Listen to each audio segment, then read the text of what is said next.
Hi ಎಲ್ಲರಿಗೂ ಏನಾದರೂ sweet ತಿನ್ಬೇಕು ಅನಿಸಿದಾಗ ಸ್ವಲ್ಪ ಡಿಫ್ರೆಂಟಾಗಿ ಈ ಪಾಯಸನ ಟ್ರೈ ಮಾಡಿ ನೋಡಿ, ತುಂಬ ಚೆನ್ನಾಗಿರುತ್ತೆ.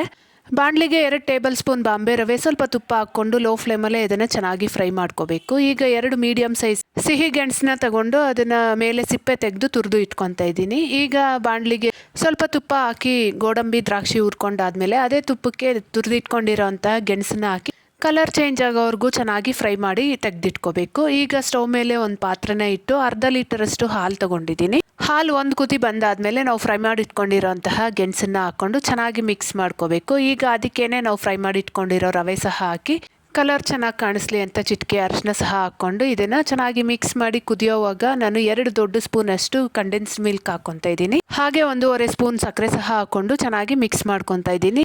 ಇದು ನಂತರ ಒಂದು ಕುದಿ ಬಂದಾದಮೇಲೆ ಏಲಕ್ಕಿ ಪುಡಿ ಹಾಗೆ ಡ್ರೈ ಫ್ರೂಟ್ಸ್ನ ಹಾಕ್ಕೊಂಡು ಮಿಕ್ಸ್ ಮಾಡಿಕೊಂಡ್ರೆ ಪಾಯಸ ರೆಡಿ. ತುಂಬ ಚೆನ್ನಾಗಿತ್ತು, ಟ್ರೈ ಮಾಡಿ ಒಂದ್ಸರಿ. ಬಾಯ್ ಬಾಯ್.